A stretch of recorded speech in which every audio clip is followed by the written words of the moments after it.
With the driveway completed, we were able to get a new basketball goal put in, and the kids and their friends have really enjoyed it. And after we finally had another few days of warm and dry weather, our concrete crew was able to get back out and finish the walkway from our driveway to the front porch.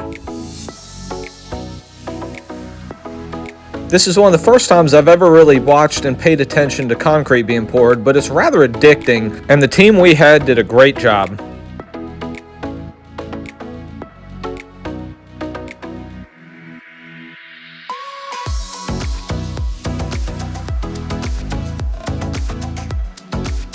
Once it was complete, it was looking great, and when we get the final grading done and the landscaping done, it should look fantastic.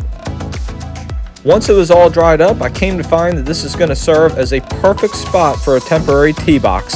I can walk out the front door and just hit unlimited pitch shots into our chipping net, or I can turn and hit full shots to our putting green, and it's a 100-yard shot to the back pin location. And from 100 yards, there's no way I can land the ball on the green and hold it, but if I landed a couple yards short, I can bounce it up and put it right next to the flag. But with the spring weather showing up, I've been trying to really focus on getting this grass to grow thick and lush. So I hooked up our 110-gallon sprayer and I went all around the putting green with a fertilizer nitrogen mix to really get it going. My goal is to make the area around the putting green a really nice fairway, but I've got to get that grass growing thick and healthy before I can do so. I also went around the entire yard in front of the house and sprayed, and the grass is a little bit thinner there because I seeded about a month and a half later in November, but it's doing a lot better than I anticipated, and I think it's going to fill in nicely in April and May. And my goal here is to make a nice fairway leading into the green as well. With the warmer weather, we were also able to get our garden tilled up so that we can get started planting our spring and summer crops. And I've already built a strawberry patch, which is coming along well, but one other thing I wanted to build is a carrot bed. So I got a truckload of the topsoil, compost, and sand mix, and I'm going to come in and build up a nice bed so I can get some seed in. I built the bed up about 10 inches high as I want the carrots to grow in that nice, loose, sandy soil. Carrots and strawberries are two of the things that my kids eat about 100 pounds a week of, so I'm really hoping that long term we can get these growing on a pretty regular basis. I topped the bed off with a Pro Mix garden soil, hoping that this will add the nutrients to help them grow healthy. And I used a leftover piece of lumber from the home build to go in and make 4 perfect lines about a ½ inch deep. And since carrot seeds are so small and fine, I put them all evenly across the board and then I just poured them in, as it's much easier to do that way. Once these start to grow and get about 1 inch high, I'll go out and thin them out to the appropriate levels.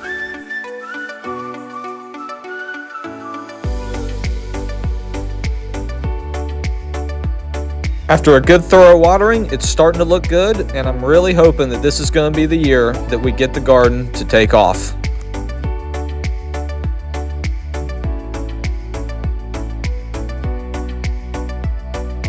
Back over to the golf hole though, about 5 days after we sprayed it with the fertilizer, we were able to get our first mowing done of the year. And I'm able to see that it's starting to grow well, and it's getting a little bit thicker and a little bit more lush every day. I'm going to mow at a high setting for the first few weeks to let it grow healthy, and then I'm going to slowly bring the mower down. And the grass around the bunker is looking extremely healthy and lush, which is not a surprise because that's where we mixed in a lot of the compost and topsoil mix.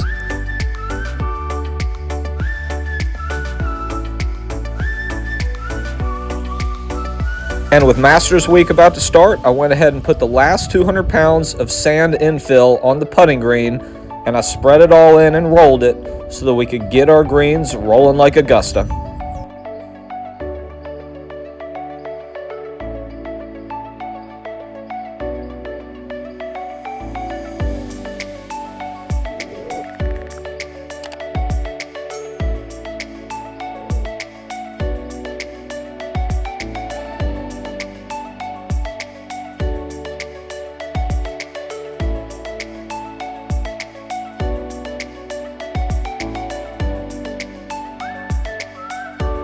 And of course I had to test it out, and I came to quickly find that it's rolling a lot quicker and a lot smoother.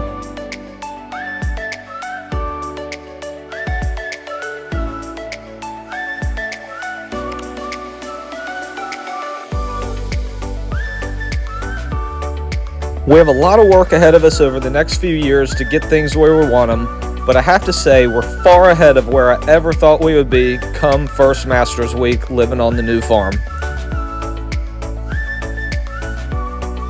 And we're going to keep on working, we're going to keep on building new golf projects, we're going to keep building that garden out, and we're going to keep working on the grass to build the perfect yard and a beautiful fairway into the green.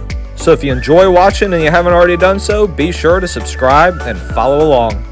Thanks everybody for watching, and have a great Masters weekend.